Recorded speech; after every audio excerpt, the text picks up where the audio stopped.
Hello, everyone. Welcome. This is the International Peace Coalition, our 93rd meeting we've had in a row. My name is Anastasia Battle. I'll be your moderator today, as well as Dennis Small and Dennis Speed as co-moderators. And I just want to thank everyone who's joining us today, whether you're a regular or you're new. If you're new, please introduce yourself during the discussion period. We'd love to hear from you, where you're from, what organizations you're with, and any activities that you're doing. We created this forum 93 weeks ago in order to bring together the international peace movement, which quite frankly has been very dysfunctional. There's so much infighting and bickering, and these are operations to prevent true peace from happening. And we want to bring people together above their ideologies to come together to discuss what we can be doing to accomplish true peace in the world. So if you are for peace, you are welcome here. We're going to have a panel of people, of various peace leaders from around the world. I'll post the agenda in the chat on Zoom. If you would like to join the Zoom meeting itself, please go to schillerinstitute.com and you'll find the registration page right at the top of the website. And you must be registered to join the discussion. So with that, thank you everyone for joining us. I'm going to have Helga Tsepp-LaRouche, the founder of the Schiller Institute and the initiator of the International Peace Coalition, start us off. Please go ahead, Helga. Yes, hello. Good day to all of you. I think we are, reaching a decisive break in the situation. All eyes are naturally at this point directed to the resolution of the Ukraine crisis, and following, a real effort again by the Western media, Western politicians to set up Putin, by luring him into a situation where he would basically reject the Trump's so-called ceasefire offer. But Putin handled it very smart. And so the good news of this day is that President Trump, put out on his channel Truth Social that he just had yesterday a very good discussion with Putin, that he thinks based on that there is a very good chance that the war will come to an end. However, that there are still thousands of Ukrainians surrounded by Russians in the Kursk region who are in a very bad position, and that he has strongly requested to Putin that their life be spared. But obviously that that is now on the table, and what what Putin had said basically before is that when he didn't answer no to the request for a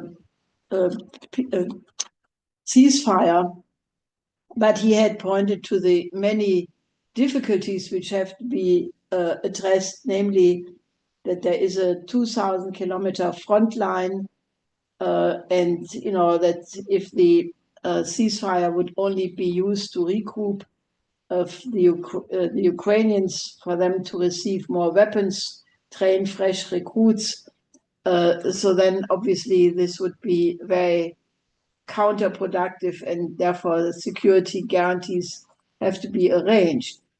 Now, but this is a major breakthrough, because obviously the fact that Trump and Putin are speaking directly.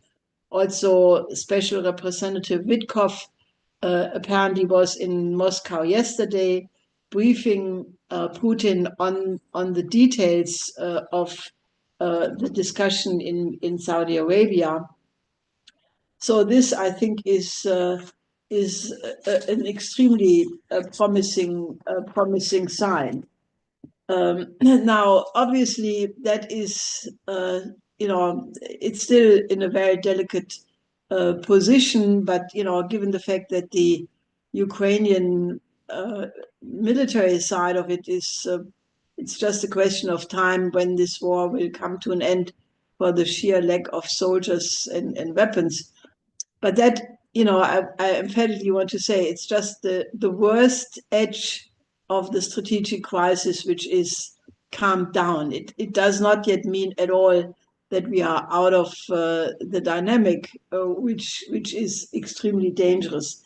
Now, elements of that is the incredible push for militarization in Europe, which I think is absolutely breathtaking.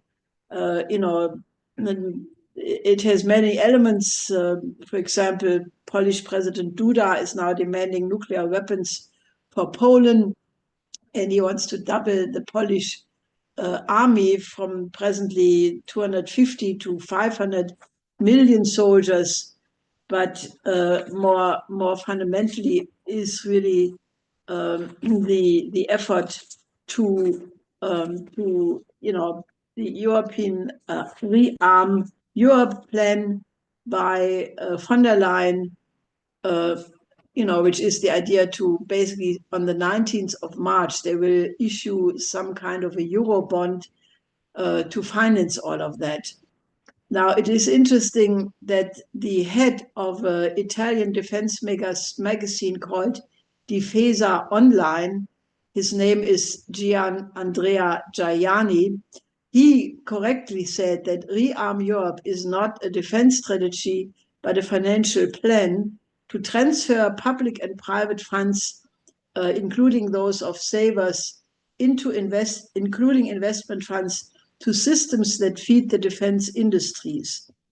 And he compared it then to the 1935 campaign by the Italian fascists to donate their gold properties to help finance the war of Italy against Ethiopia.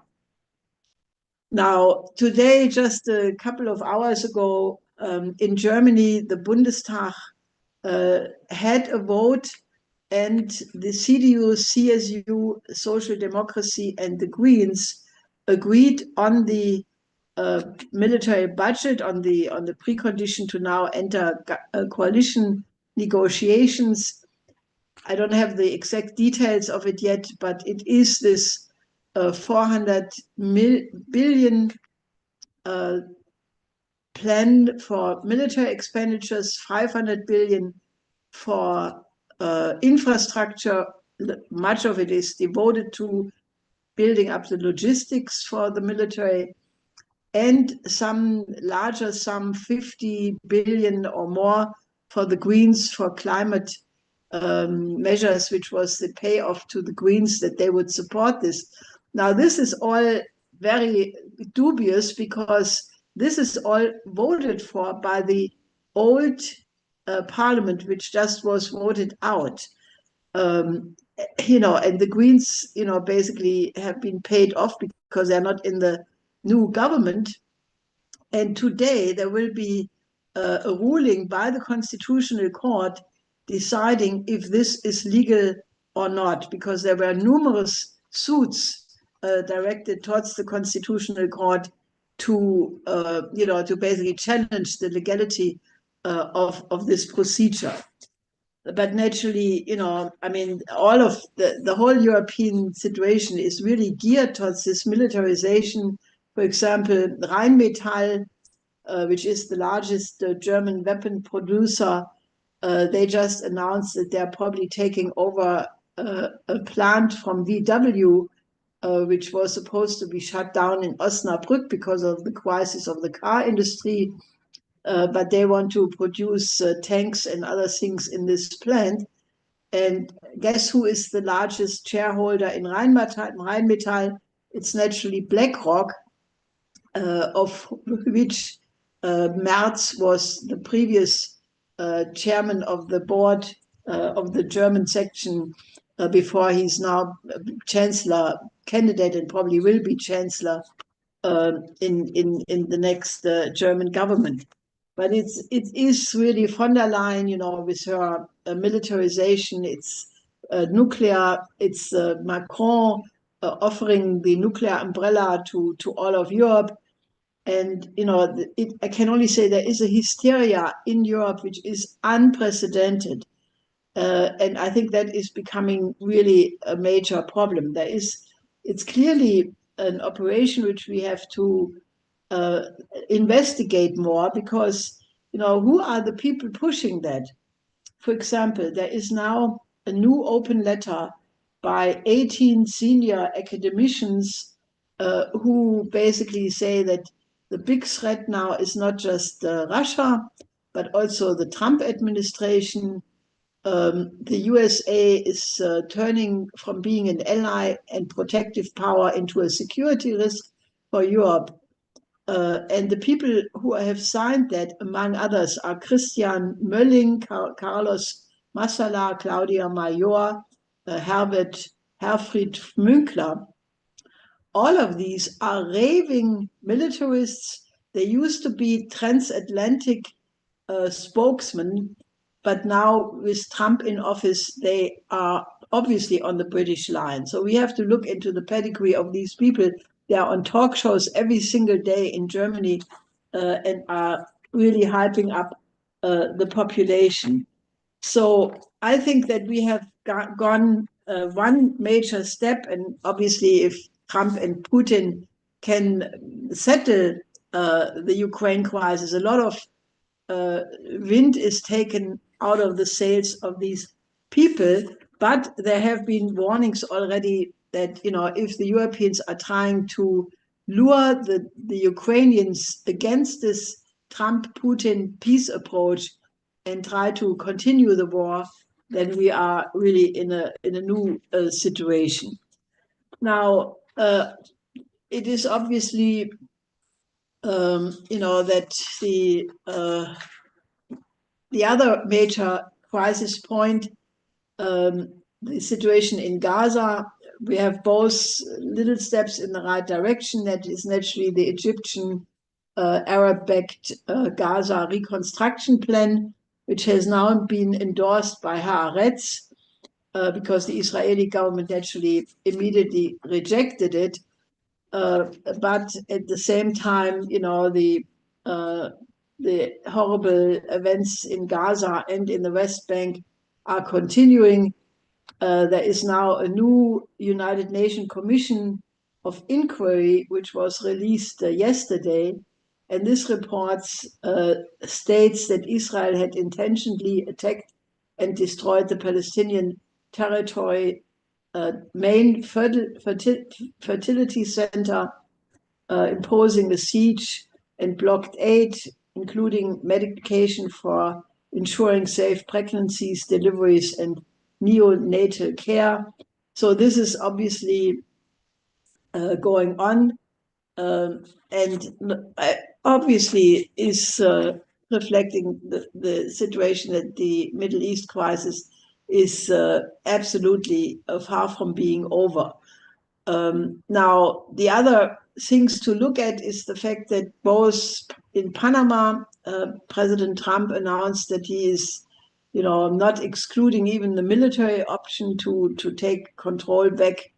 And also in respect to Greenland, which just had an election where a party won, which was wants more independence for Greenland, also from Denmark.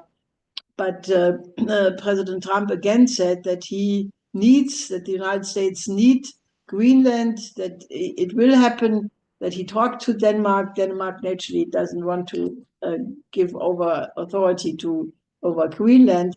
So this remains worrisome, because I don't think the United States needs Greenland, and the principle of sovereignty should be respected everywhere, no matter if a country is big or small, or has many people or few. Now, there is one good thing, which I think is the fact that our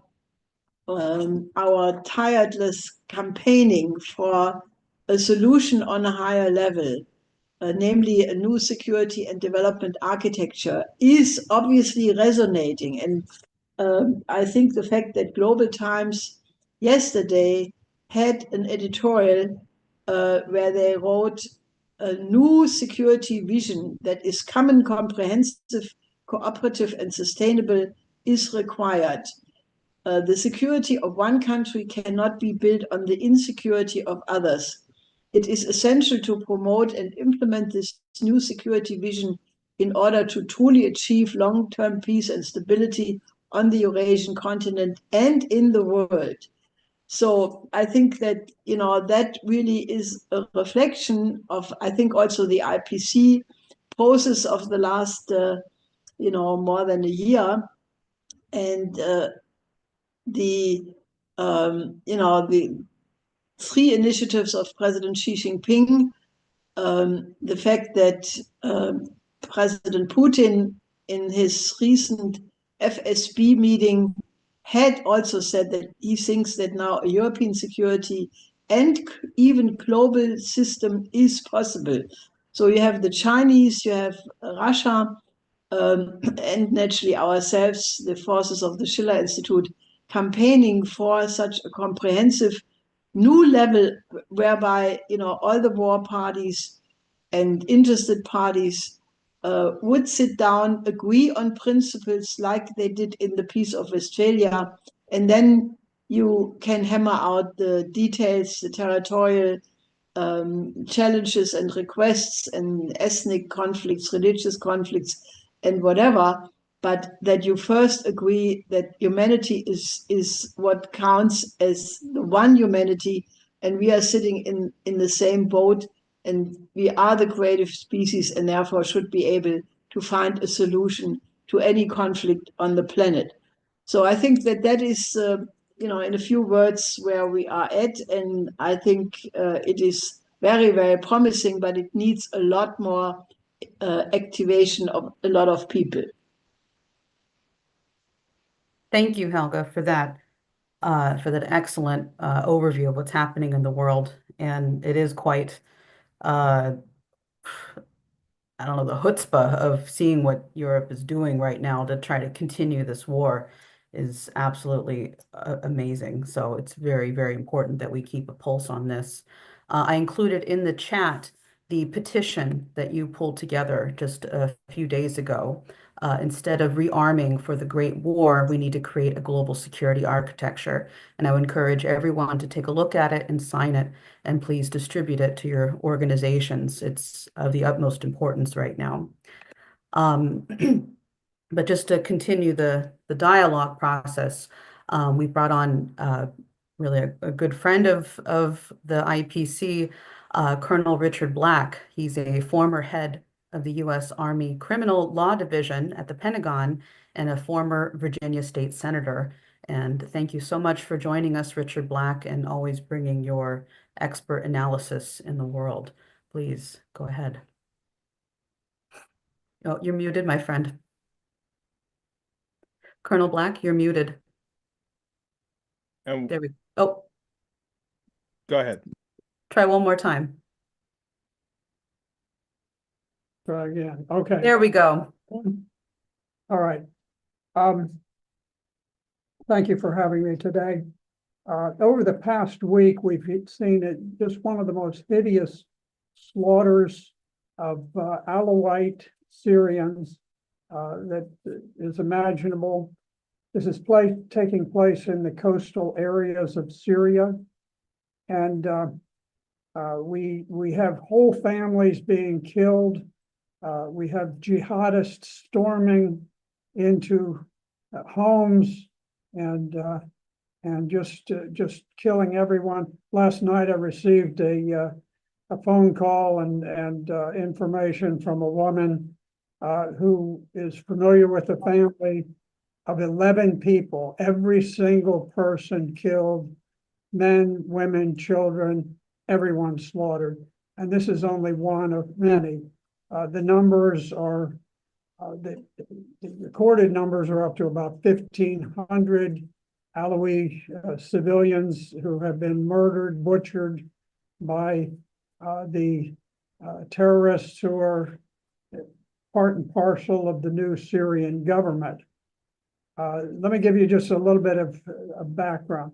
The slaughter of the Alawites in Latakia province and the other areas along the coast marks the culmination of a very brutal proxy war that was launched by Barack Obama during his presidency and then finalized by Joe Biden during the waning days of his presidency, when he decided that what he would do is simply create the most chaos possible before the Trump administration could take over.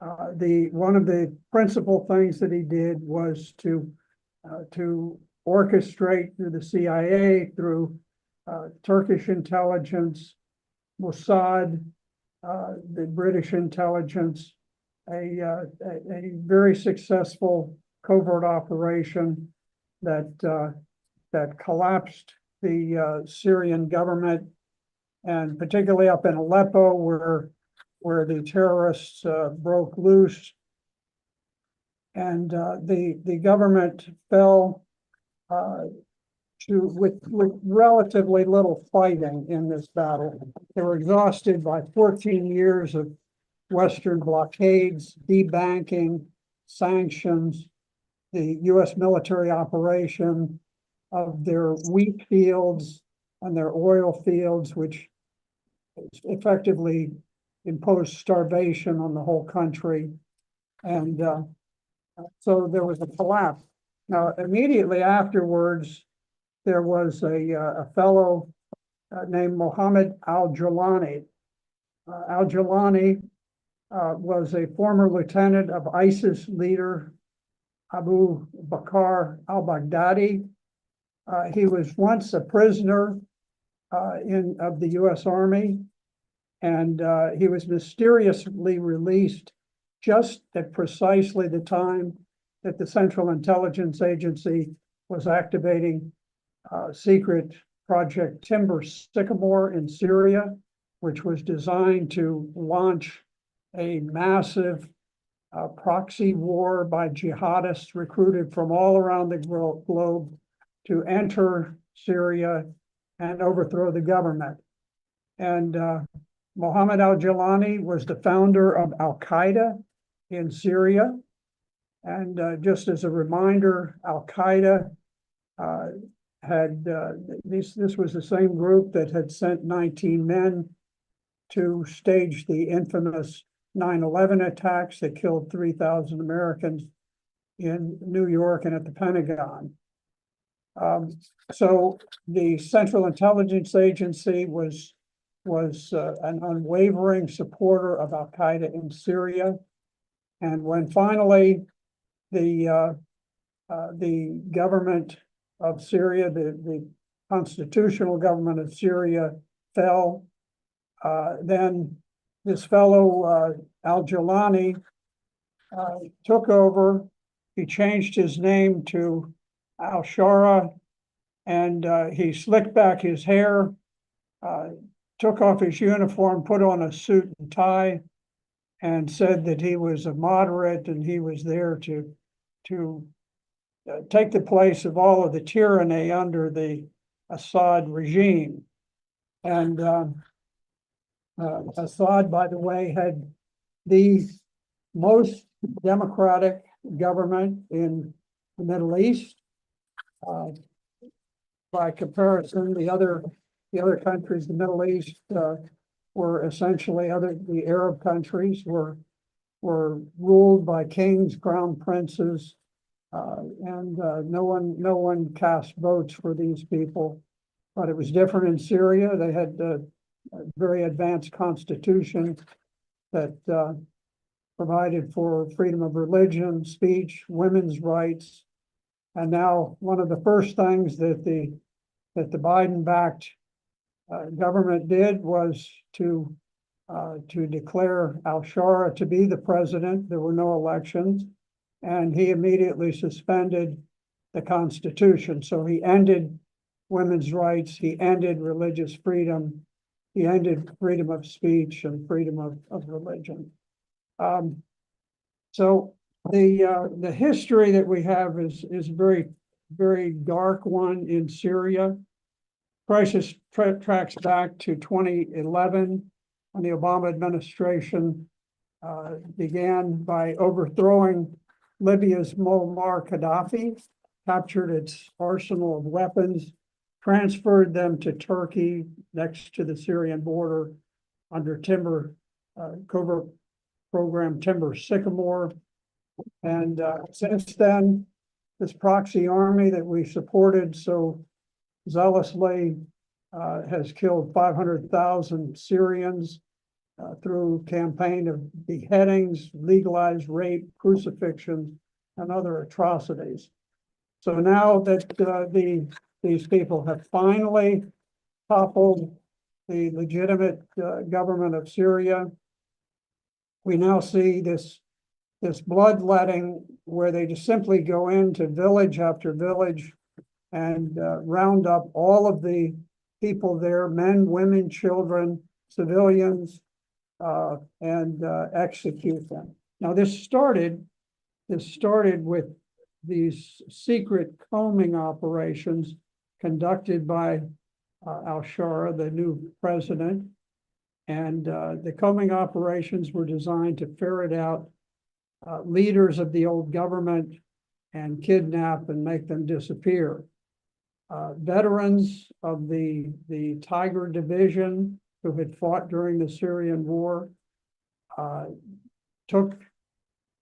finally took a stand, and they fought back, and they killed a number of the security forces from this new Al-Qaeda government, and put up tremendous resistance. But they're really a relatively unarmed faction now, and it's interesting the reaction in Europe.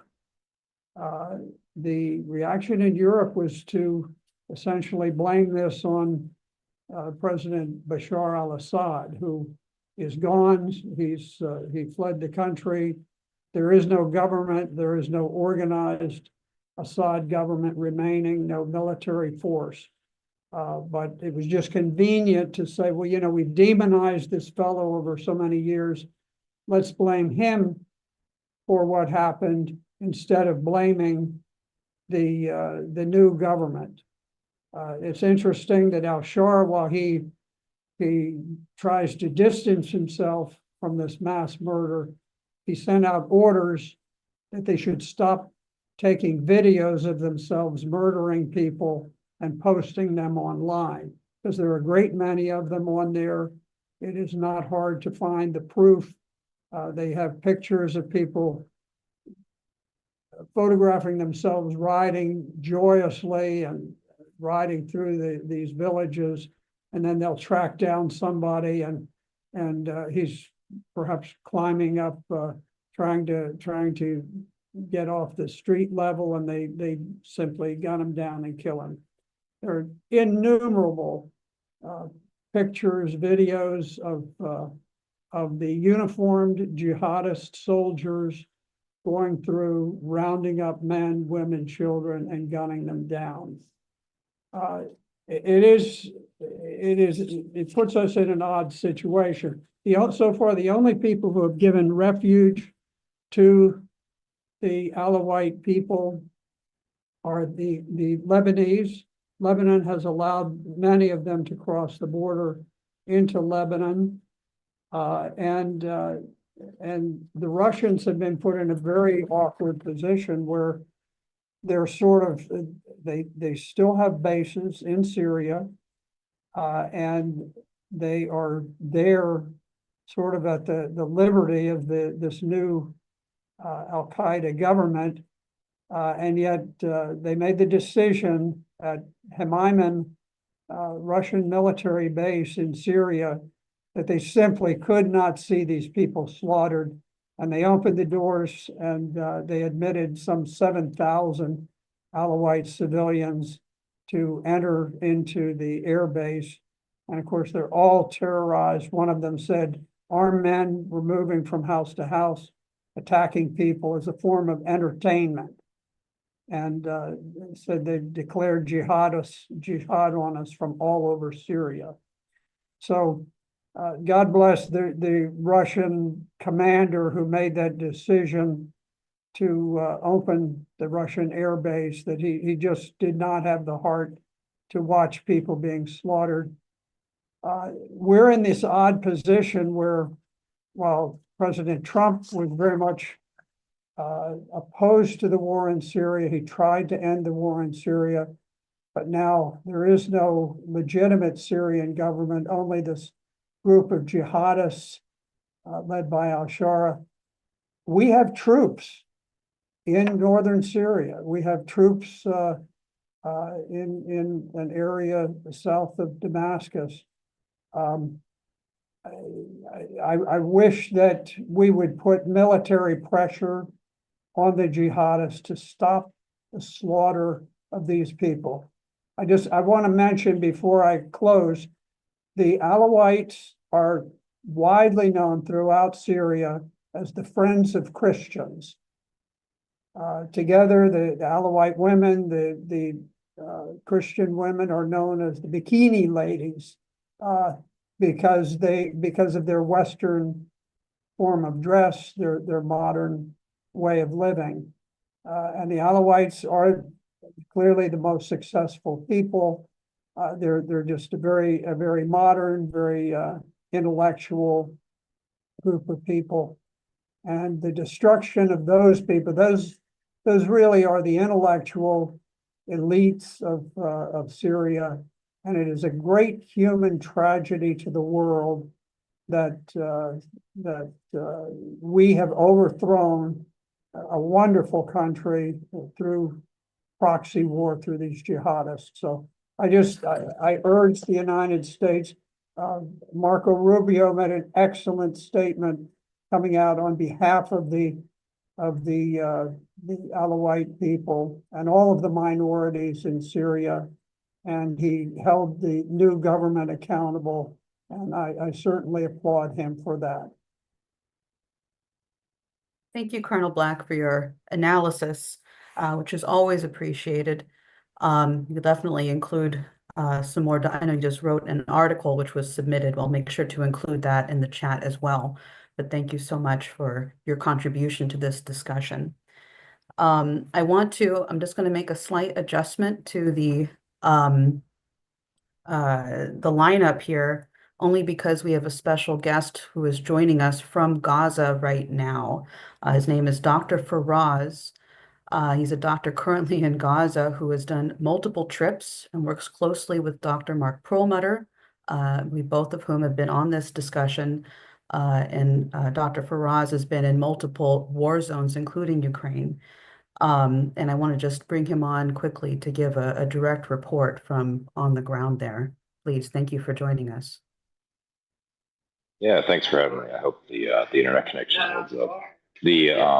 I got to Gaza about a week ago on March 6th, and I'm at Nasser Medical Complex on the western side of Khan Yunis, so kind of in the southern part of Gaza. I'm probably going to go to the north on hopefully next week. But things are there's far fewer bombs dropping than when I was here a year ago, and there are far fewer people being killed by violence for sure. But the I guess you could call it structural violence. I don't know really what the right term would be anymore, but just the fact that these people's society has been completely obliterated. I mean, it's the level of destruction even here in the south is utterly shocking. I walked from Nasser Medical Complex to Amal Hospital, which is the Palestine Red Crescent Society hospital complex. It's about maybe a little bit less than a mile from here. There are no undamaged buildings. Literally, there is not a single undamaged building anywhere. But there are entire blocks where every structure is not just destroyed, but I mean pancaked. Like every floor is just brought down right on top of the next one. Every building seems structurally damaged in some way, and I'm no structural engineer, but there's people living in buildings that I just can't imagine are safe to live in. Actually, one of the number one causes of injury we're seeing right now is just walls falling on people while they're trying to get through their old apartments or go back to retrieve things from their old homes or old apartments. And it's causing major injuries. Yeah, we had a guy whose lumbar spine was broken pretty badly, and his left kidney was ripped off of his aorta, so he almost bled to death from that. Just bad injuries from this kind of situation. And then the next most common injury that we're seeing is shootings.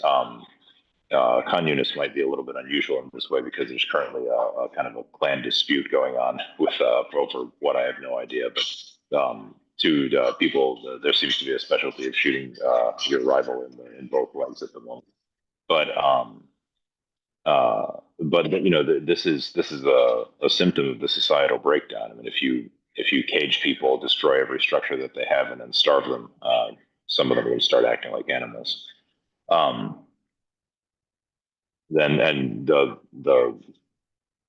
I guess unnerving thing is that anytime, like I went to the home of the director of nursing of our hospital last night, had some coffee with him and his 5 sons, and the stories they have, it's one family, one household that I got to just get like a 2-hour glimpse of their pain and suffering during this war. And they're very clear. They were some of the wealthiest people in Gaza. They were very lucky to have 2 different homes, one of which was completely destroyed, the other which was invaded and burned, but the structure wasn't destroyed, so at least you could continue to live inside.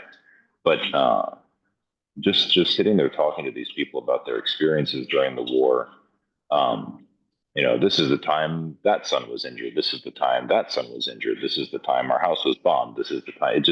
It just goes on and on and on, and you can see the level of mental anguish, the toll it's taken on these people's souls.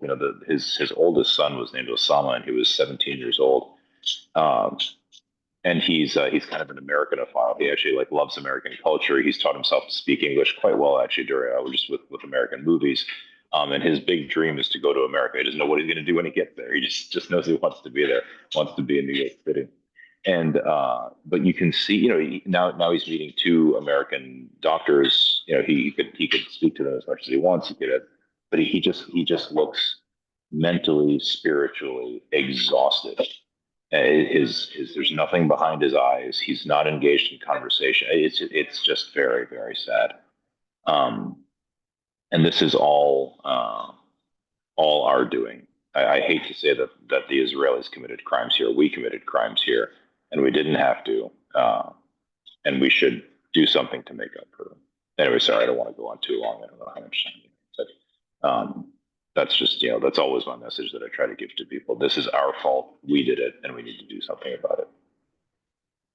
Well, I just want to thank you, Dr. Faraz, for taking the time. I know your connection is probably not very good given where you're at, but we appreciate everything that you and other doctors are doing. Many of us did see your Democracy Now! Interview the other day, which was excellent. And thank you again for everything that you're doing and putting your life at risk. So please stay safe. I hope so. Thanks, everybody. Thank you. So, as you heard from Dr. Faraz, there's just an on the ground overview of what's happening and what he's seeing, and the importance of what we're doing as an international peace coalition and bringing all the different groups together in order to create true peace in the region. I actually would like to have Graham Fuller, who's a former U.S. diplomat, CIA official, and Islamic scholar. I'd like to have you jump in for the discussion. Please go ahead, Graham. Oh, you're muted, my friend.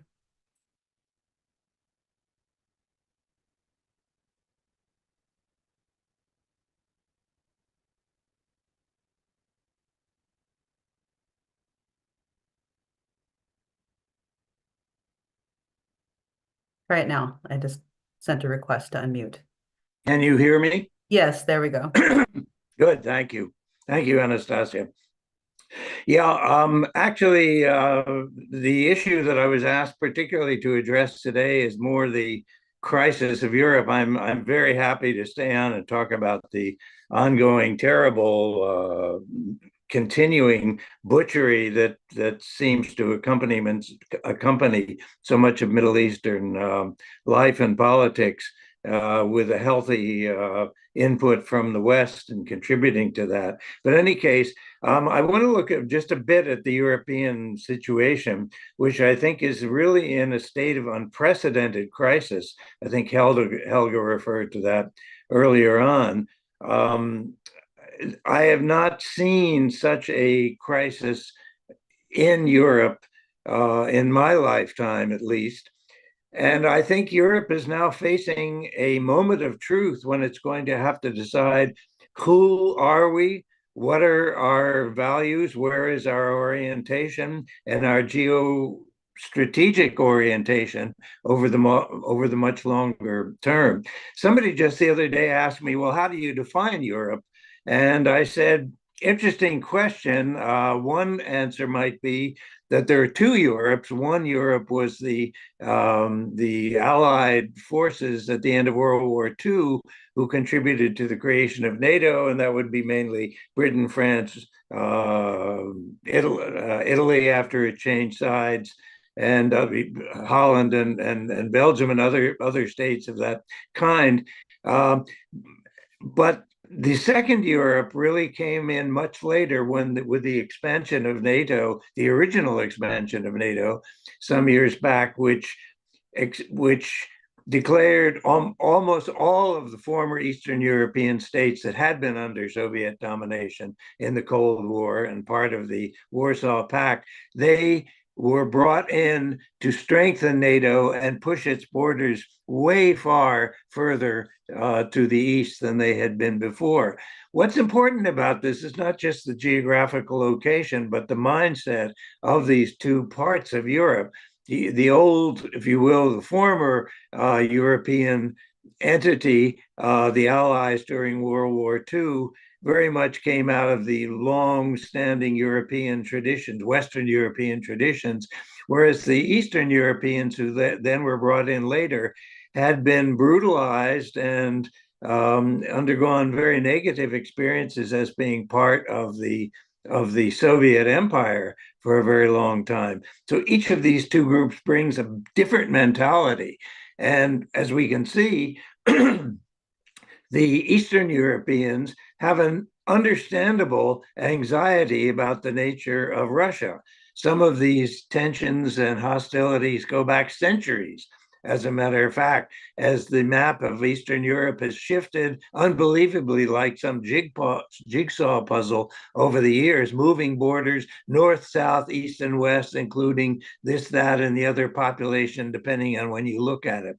So there's much anxiety in the East, and it should not be dismissed. On the other hand, the Soviet Union is gone.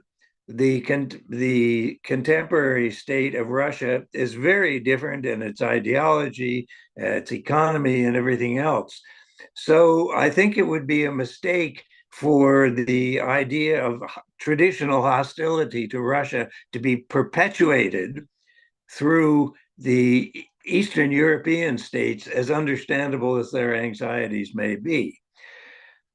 I am afraid that I would have to say that this has been part of a major strategic plan by the United States now for a very long time, which is to build NATO not just into a defensive institution, but an institution that essentially reflects American power and American global interests. I'm not just talking about European interests. We're talking about global American interests. And in this case, the effort by Washington to push the frontiers of NATO right up to the very borders of Russia was the primary cause of this current conflict, despite year after year of warnings from Russians, from Russia, and indeed many even knowledgeable American diplomats, that this was a very, very dangerous move. Nonetheless, Washington insisted, Biden insisted, we pushed it forward, and now we have the war that Russia said would come if we pushed these borders up to Russia. As many people have commented, we can imagine what the United States would do if Canada or Mexico were to embrace a Russian or Chinese military base on our borders. It wouldn't last 24 hours. So we have to keep a balanced perspective on this. So with obviously the war in the Ukraine has been lost for the American and NATO side. Nobody has wanted to admit this for decades, but finally there's no denying the truth. And even the New York Times has been forced to start slightly more objective coverage as to who is winning and losing this war. So I'm afraid, well, I should say, not say I'm afraid, I'm pleased that the Trump administration at long last has acknowledged some of these realities and seems seriously committed to bringing peace to Europe, if at all possible. Can you still hear me? I see a big R on my screen. We see you. Okay, yes. Anyway, just to get back on track, the threat to Europe is ironic because Europe, for better or for worse, has been under American protection now since virtually the end of World War II, and has become accustomed to this, to the money that comes in from the West, to the military support that the United States provides, to the anti-Russian ideology that has consistently accompanied those American policies. So I don't want to be demeaning to particularly Western Europeans, but they have overall been socialized, if not even brainwashed, into a sense that, oh my God, we've got these threats out there and only Americans can save us and only NATO can save us.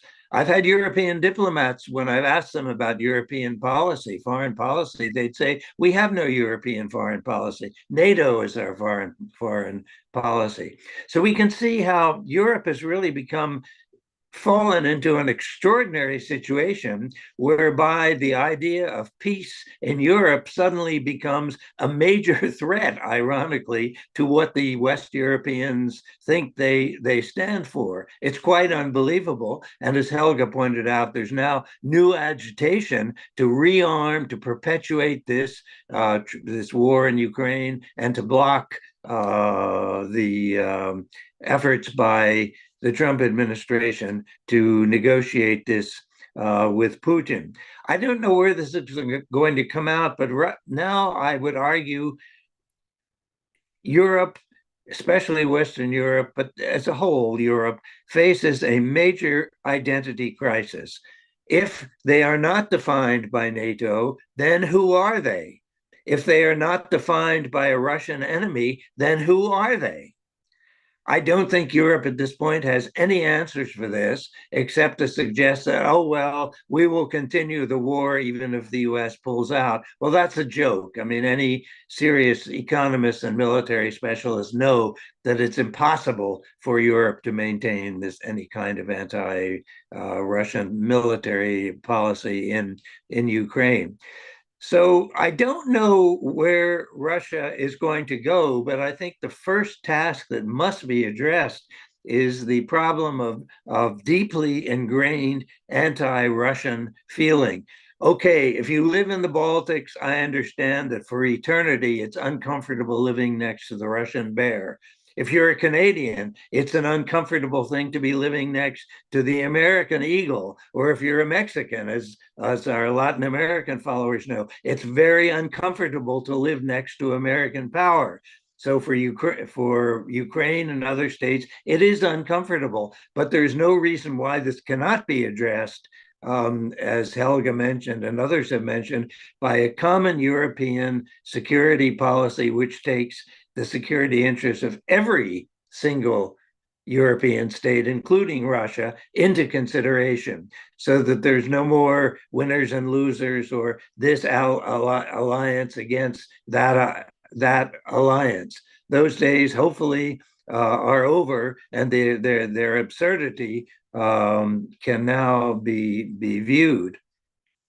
So I'm hopeful that Europe is going to return to its senses. I don't know what they will do otherwise. Europe seemingly seems to feel it's incapable of living without the United States. And yet they have been willing and have been trapped, I would argue, essentially by US policy, which is not only to sign on for NATO, but to sign on to essentially the entire US global hegemonic enterprise. And this includes China, whereby, oh, well, we're going to move NATO to NATO East, whereby we'll organize hostility to China and create and stoke fear against China by all the people in East Asia so that they will join with us in yet another military alliance that's directed against China, along with the one directed against Russia. I don't want to say that there are no geopolitical threats from major states at some point or other, but they are manageable and can be dealt with through significant diplomacy if the long-term idea of not global, but a pan-European peaceful strategy can come about. This goes back actually to Gorbachev, a long way back, who, when the Soviet Union collapsed, said, we now can have a new peace security architecture from the Ural Mountains all the way to Spain. Anyway, we will have to see what the Europeans are going to decide, but I think they will have no choice other than to thinking wildly outside of the box. If they don't want to be part of a Europe that includes Russia, then they're maybe free to join BRICS or some other major organization like that that is emerging on the global level. Otherwise, I don't know where Europe will go and how they're going to solve this crisis of European identity and choice between constant war or a choice for changing a paradigm in a world that is changing very rapidly. Thank you.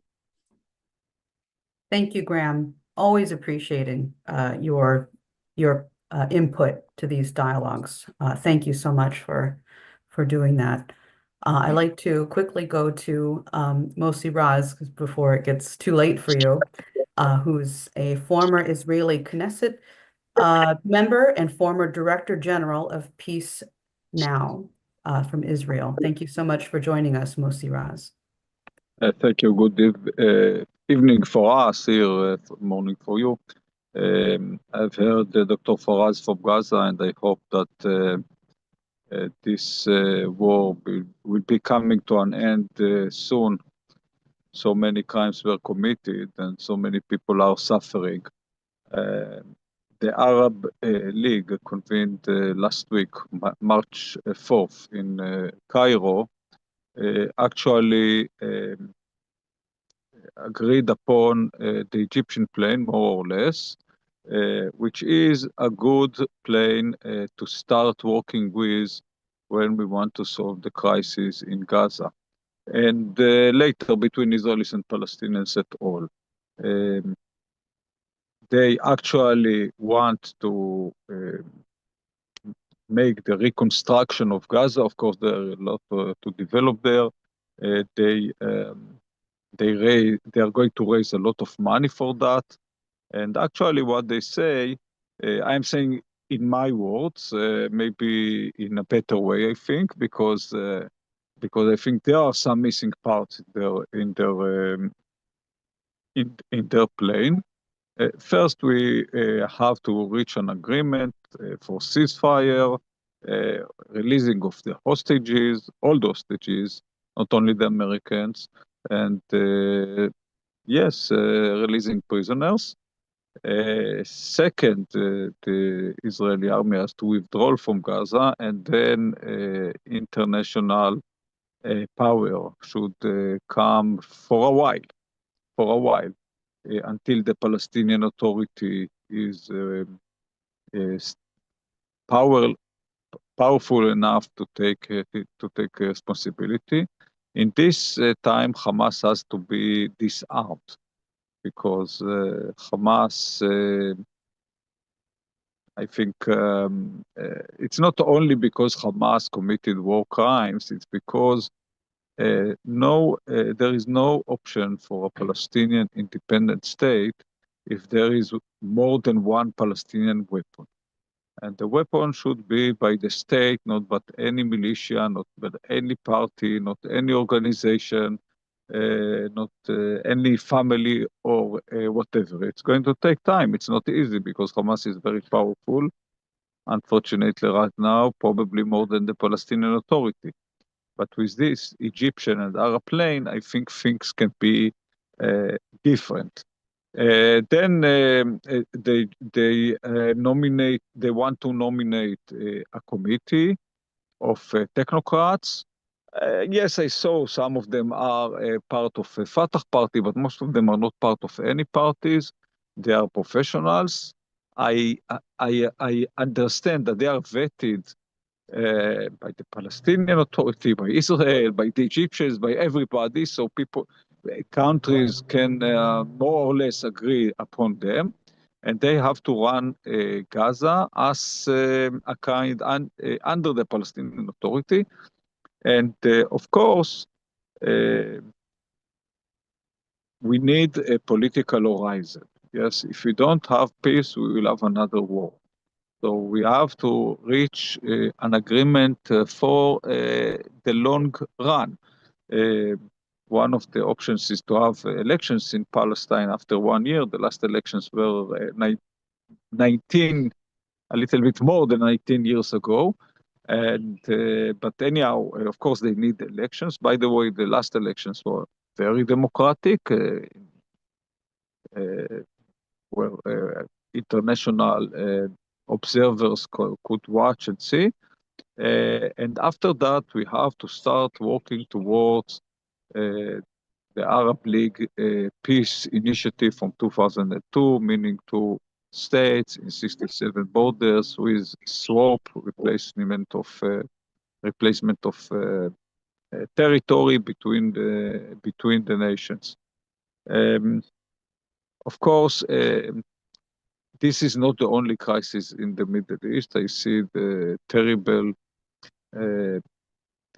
views from Syria, the massacre that regime in Syria actually committed against the Alawites. I agree with everything Colonel Black said about the regime in Syria, but I'm not sure that I agree about what he said about the previous regime of Assad, who was not elected democratically. If 90% of the people voted for him, we know that it was not a democratic elections, and anyhow, even was elected in a democratic way, slaughtered hundreds of thousands of people. Syrians, yes, not Israelis, not Lebanese, not Turkish, not Kurdish, Syrians, citizens of his state. So I cannot be part of for those things of the senator, but I fully agree with what Colonel Black said about the current regime in Syria. And I hope that the next time we meet, we will be after a deal for releasing prisoners and hostages, and ending the war and starting to work for starting the process for peace agreement between Israel and Palestine. Thank you.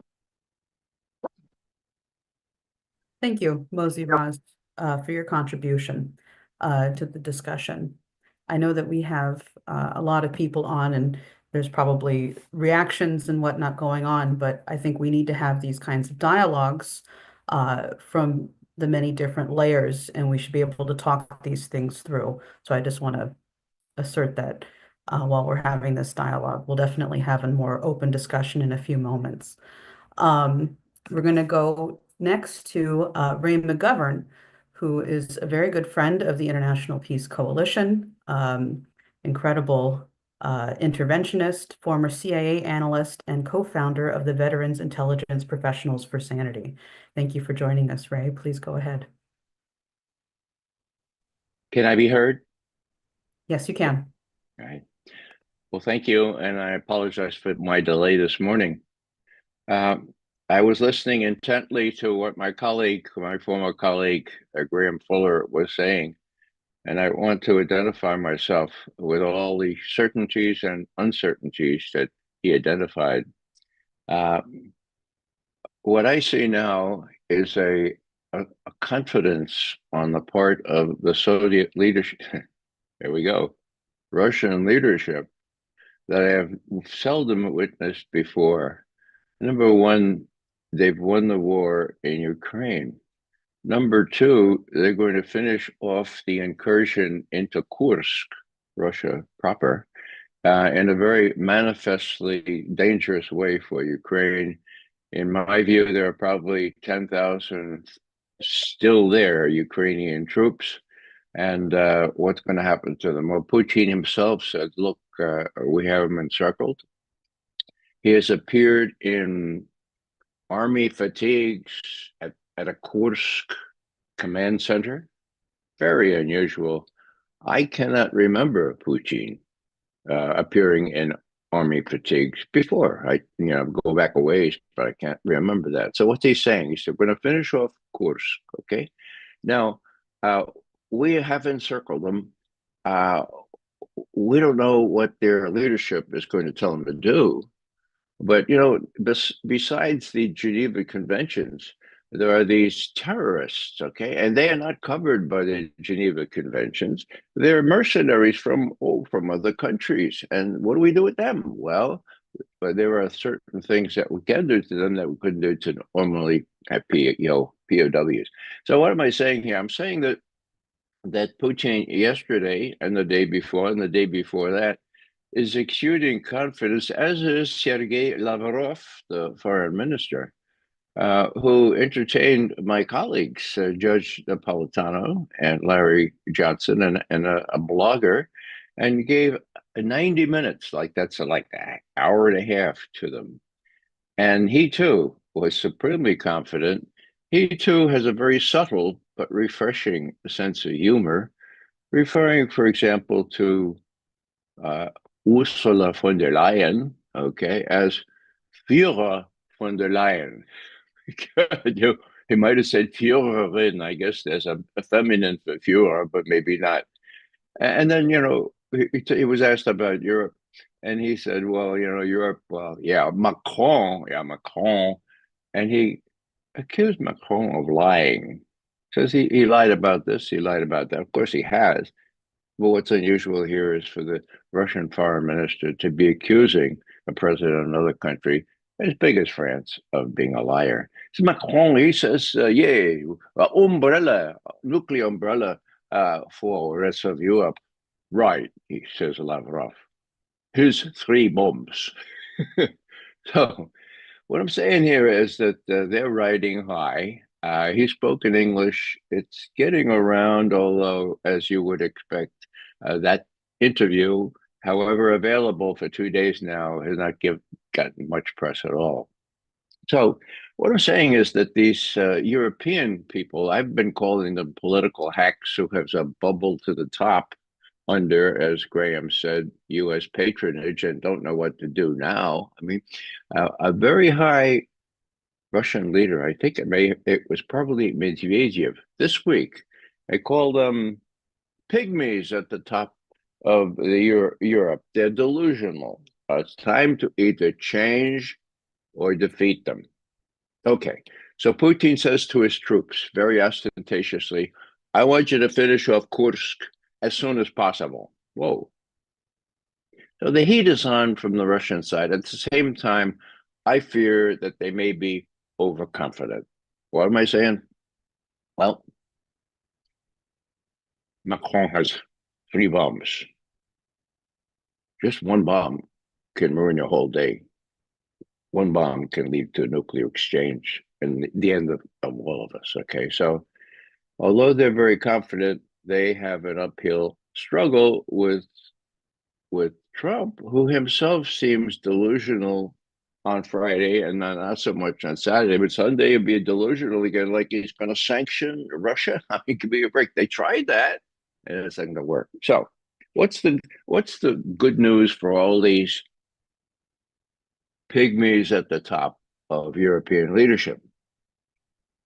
The good news is, relax, guys. All you have to do is face down your own military industrial complex and the one on the other side of the Atlantic, because guess what? You can gradually inform your public that Russia imploded in 1990. The Soviet Union fell apart, and please, and don't be startled by this, but Russia doesn't want to take over the rest of the world anymore.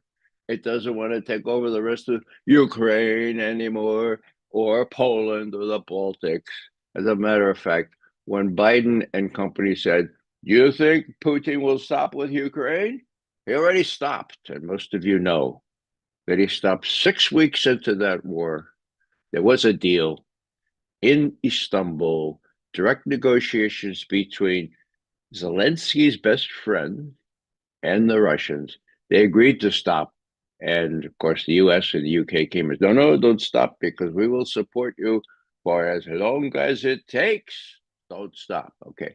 So that's the background here. All these people have to do is say, well, we were mistaken. We were misled. Russia really doesn't want to take us over. And actually, the sanctions are hurting us more than hurting anybody else. So let's work out, if the Americans can do it, let's work out a decent relationship with Russia. Now, there are some things on the tactical front that I don't think have been widely mentioned, and they're important. The good news is that Kash Patel is head of the FBI now, and that Tulsi Gabbard is head of all of intelligence. Now, the Schiller Institute was among those who was trying to educate people to tell them what Tulsi Gabbard was and what she wasn't. She wasn't some sort of co-opted person by Bashar al-Assad or by Putin or anybody else, okay? She made it, partly because of her own very artful reactions to the senators, okay? So she's in power now. Now, that's the good news. Is there bad news? Yeah, there's really bad news. Most of you probably don't know this yet because it hasn't been publicized. But she had picked as her deputy a lieutenant colonel retired U.S. Army armor, Danny Davis. Danny Davis knows which end is up. He's one of us. He's not a veteran intelligence professional for sanity, but that's just a chance. He never really kind of enrolled, but he's one of us. Now, what happened? He was about to be named, and then the Israel lobby came in and said, no dice, no Danny Davis. So what's the choice that Tulsi Gabbard has? Well, she could say, oh, okay, I'll defer to the lobby again. Or she could say, Mr. President, with all due respect, I want to be able to pick my own deputy. Danny Davis is my pick. Approve that or I quit. Whoa. Well, why would I say that? Because Tulsi Gabbard's going to have to quit at some point. Why? Because she has a conscience. Okay. Now she had to blur her love for stress her love for Israel before she could get confirmed. I trust that she has enough of a conscience to say, all right, look, I have to draw the line at some point. If they won't let me, they being the Israel lobby, if they don't let me pick my own deputy, I mean, what choice am I going to have for more substantive things, okay? Now, this all happened before. Exactly the same thing.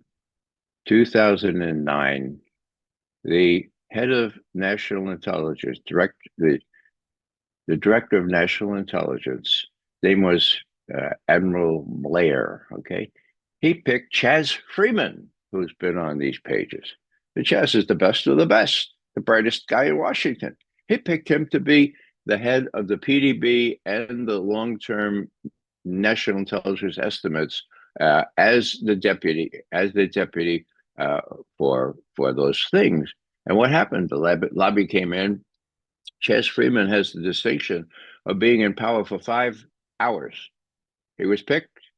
He was in place. He didn't need Senate confirmation, and the lobby got rid of him in 5 hours. So what's my lesson here? guys, we have to keep the pressure on. If we care about things like genocide, and I think most of us, I think all of us on this call do, we've got to realize what's at stake here. Tulsi Gabbard is being I was going to say emasculated, but that's the wrong predicate adjective here. She's been challenged, and so are we. Now, what's the good news? Well, she deprived people like John Brennan, former intelligence folks, of their clearances. Whoa, deprived them of their clearances? Yeah. How did she do it? She X'd them out on X. Yeah, I'm like, beautiful. Now, there were not only intelligence directors, the 51 that signed that spurious letter, but all Blinken and Sullivan and all these guys that really should be deprived of, and John Brennan and James Clapper. Now, why do I say Brennan? Well, Brennan was it CNN, I guess he's on, and Clapper's on MSNBC. And they have great credibility. Do you know why? Because they have clearances, because they have access to sensitive information. So when Brendan gets on right after Nord Stream is exploded, he says it's got to be the Russians. It's got to be the best concept and suspect got to be the Russians. Hello, the Russians are going to blow up their own pipeline. Okay, so now is there any change?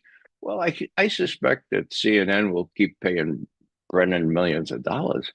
But next time he gets on and he says something impossible to believe, and he does that all the time, some people who are aware of the fact that he doesn't have any clearances anymore say, well, wait a second, John, where do you get that? Where do you get that? You get that from serious classified information? Oh, you don't have access? Anyhow, it's a small matter, but that was a positive. Last thing I'll say is this, that we do well when we try to alert people to what's at stake here, because the deep state is alive and well. Putin knows that. Lavrov knows that. More important, the Russian military know that.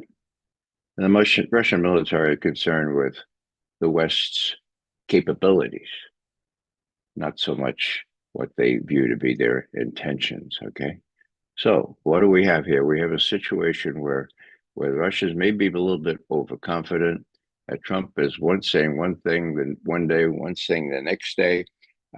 It's, if we're not careful, if we don't put out enough for our citizenry to make them, one, knowledgeable, and two, active, and three, courageous, then the deep state is going to prevail. And the last thing I'll say on that is that this fellow Seth Rich, who worked for the Democratic National Committee, he was murdered right after Julian Assange said that he had lots of emails relating to Hillary Clinton, which were pending publication. Suffice it to say that Assange said that on the 15th of June, 2016, that election year, and less than a month later, Seth Rich was murdered on the streets of Washington at 4 a.m. And it was supposed to be a burglary, but the burglars forgot to take his wallet or his watch or anything like that. So the suspect, that Julian Assange himself, engendered some interest in this by offering a $20,000 reward for information leading up to the discovery who killed Seth Rich. It's been impossible in polite conversations to mention Seth Rich's name. Why do I mention that? On Monday, just a couple of days ago, the FBI met a deadline to come forth with its files, or information in its files having to do with Seth Rich's laptop and his office computer and so forth. And they fudged it again. 6 or 7 years of complete fudging, non-compliance, okay? Now, wait a second. Isn't Kash Patel in charge of the FBI? Well, I thought he was. I had hopes that he would finally say to these FBI miscreants, look, enough is enough. Come clean. Give the judge what he has ordered you to do. They didn't do that. Now, they also didn't do that for Pam Bondi when she wanted things released about Epstein, right? Okay. And she excoriated the FBI, and she said, Mr. Patel, my FBI director, I want you to find out what happened there, and I want you to hold people responsible. Well, will she be able to do that? I don't know. The odds are against her.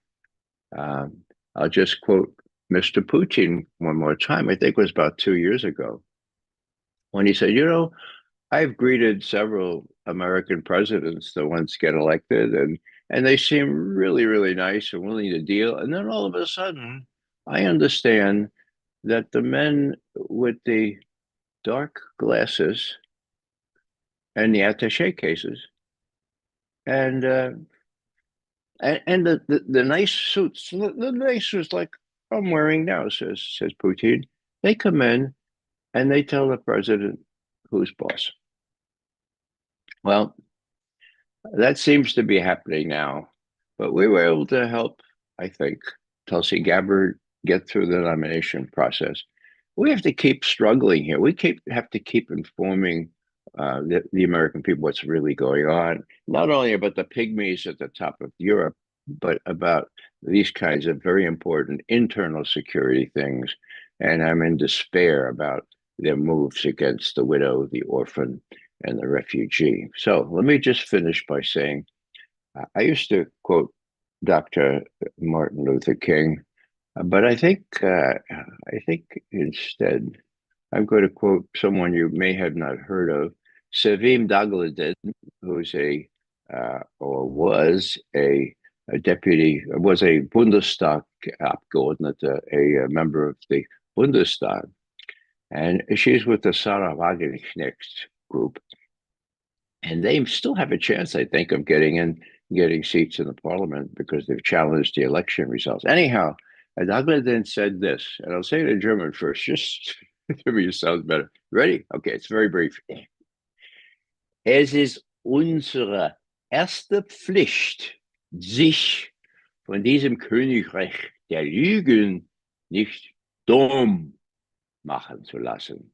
It is our first duty, Pflicht, von diesem Königreich, for this kingdom of Lügen, Führer von der Leyen, the Lügen von der Leyen, right? Okay. Nicht dumm machen zu lassen. Not to let ourselves be made dumm. Same word in English. So let's not let ourselves be made dumm, but more important, since I think we have a leg up on what's really going on, why don't we make sure that we redouble our efforts to make sure our neighbors, our co-citizens, the rest of the American people know. And we have ways to do that. I think that the Executive Intelligence Review is a terrific way to stay up on this and be fully informed as you begin your day in the West. Okay, so that's one way. And I'll end with that. And thanks very much for having me on. I wish you all well. And I think these are interesting times, but we can turn them to the advantage of the good if we work hard enough. Thanks again.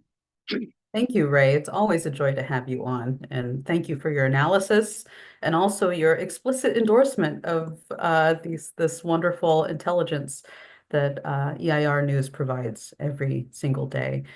No, there's just definitely a lot to, I think, bring out in what you had said, but I'd like to go to Helga for a response to, Ray or anybody else thus far.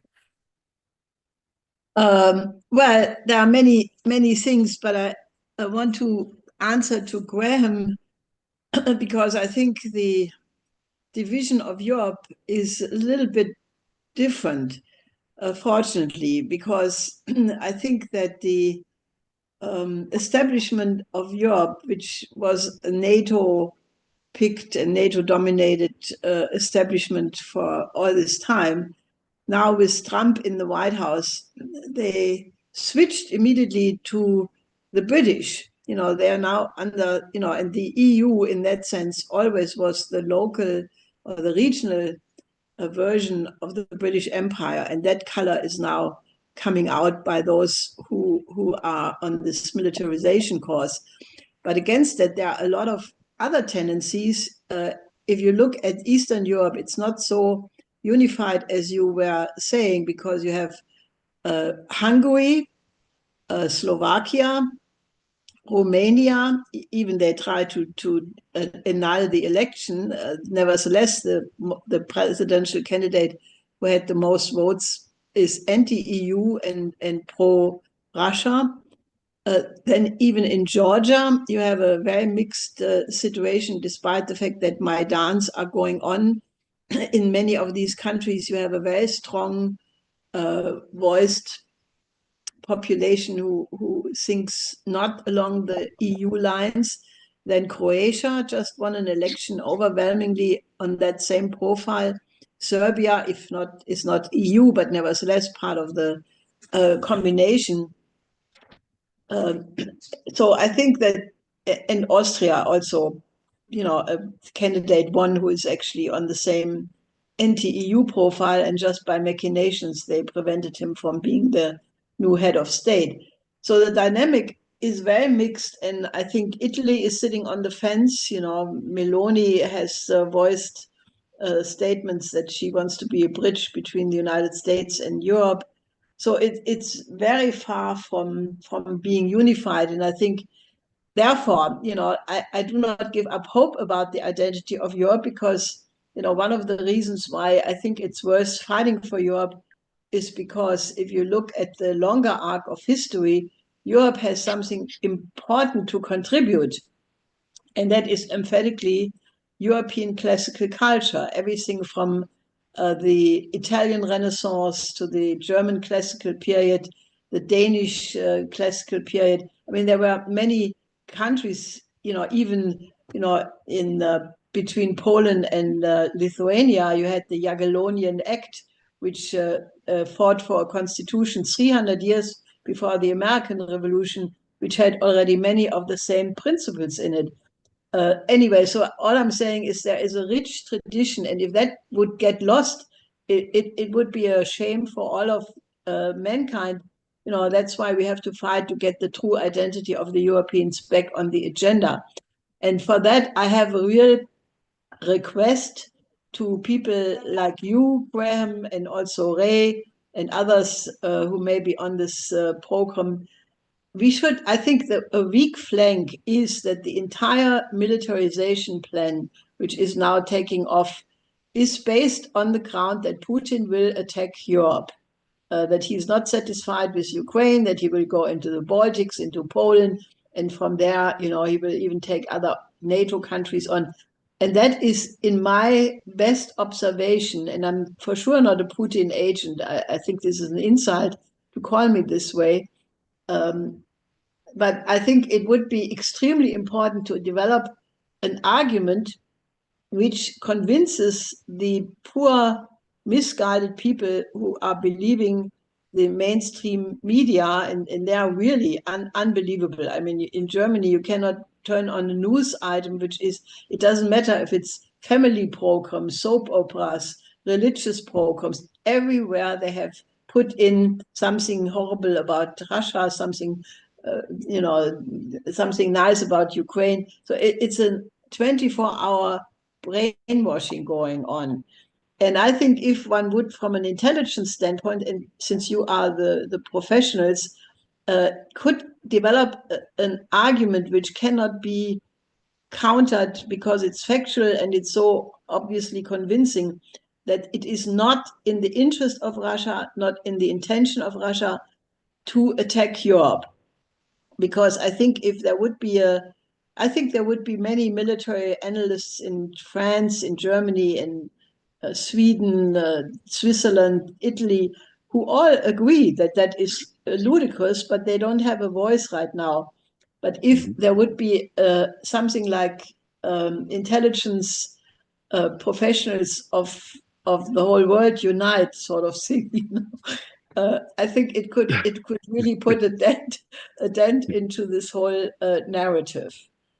That would be my suggestion. I don't know if Ray or Graham, if you have a response to that or anything else that's been discussed so far today. We have to get a response from Ray McGovern. The idea of intelligence professionals of the world unite. I want to hear this. Proletari всех стран соединяйтесь. So that was the banner on top of all Pravda and Izvestia newspaper. Proletariats of the whole world unite. Well, we have a crackerjack group of veteran intelligence professionals for sanity. We've done all we can to fortify Tulsi Gabbard with memos we wrote on Ukraine that Biden either never got or just put in the trash can or didn't heed. So we're trying to educate her, and I'll take this under advisement. Sometimes I have some influence with veteran intelligence professionals for sanity. So does Graham, who is one of our prominent people. I guess I'm a little bit. What's the word? Well, I think that statements are really important. I think that some of them even get through, but we need to do action as well. Faith without good works doesn't work. Okay, we have lots of faith. We have lots of intelligence.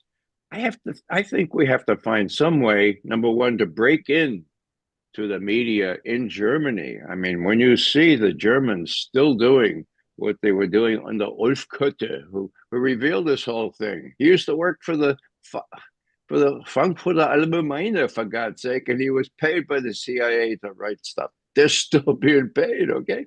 So what I'm saying here is we have to fight a little more cleverly, and we have to fight more frontally, and we have to educate the people who are listening in these things, to recognize that and step out and do new things of which they are capable.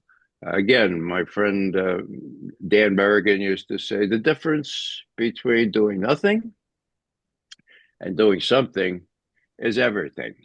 And I'll defer to my colleague Graham to talk about Eastern Europe to the degree he wishes to comment on what Helga has just said. Go ahead, Graham.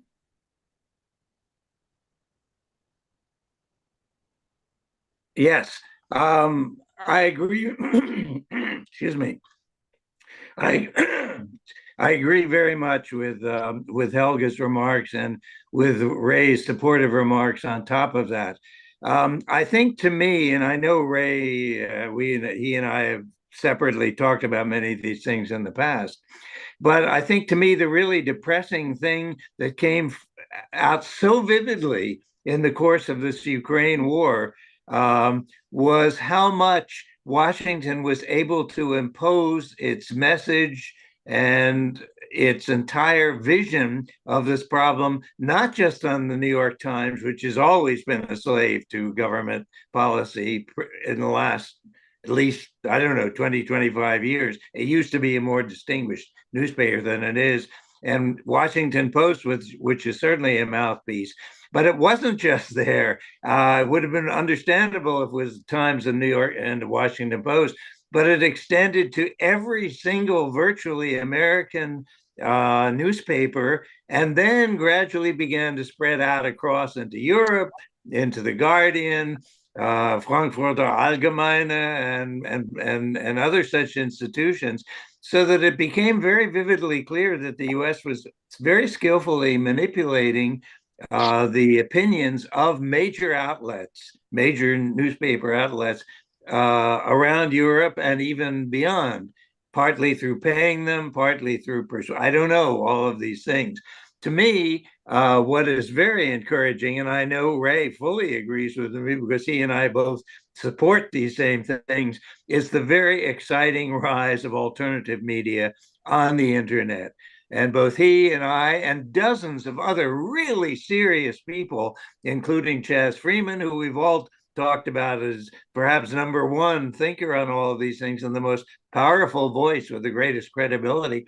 All of us are now speaking out on these media, and this would include also the Schiller Institute, which is providing opportunities like this, and the wonderful EIR daily brief, which I find extremely valuable with information that I often don't find everywhere else, even though I follow much alternative media. But that is what is very exciting. I don't know how otherwise we're going to get back to the narrative, a more objective narrative, as long as these major newspaper outlets are under the control of Washington for one reason or another. Maybe now with the change of administration in Washington, I even noticed that the New York Times, I hate the New York Times. It's got great sports and great recipes and great sort of zeitgeist articles, but but otherwise, it's even the New York Times is beginning to show cracks now in the not quite same old language. I mean, it used to be predictable in the New York Times every single day when it talked about the war in Ukraine, always said unprovoked war.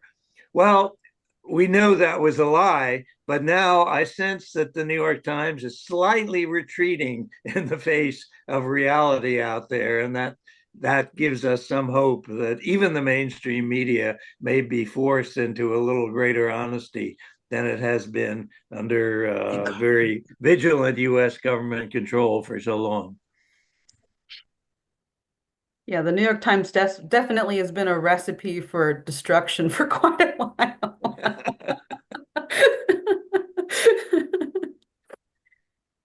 Well, I don't know if Ray or Graham or Helga, if you guys have any more responses, just jump in.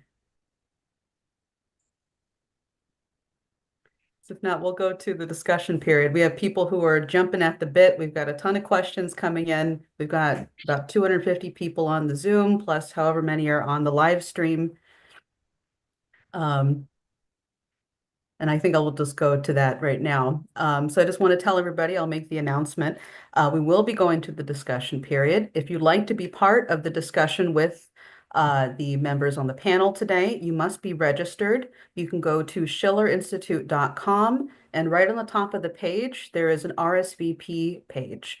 So go to that, RSVP now, and you'll get the Zoom link for this discussion. And with that, Dave, just let me know when we have cut the stream.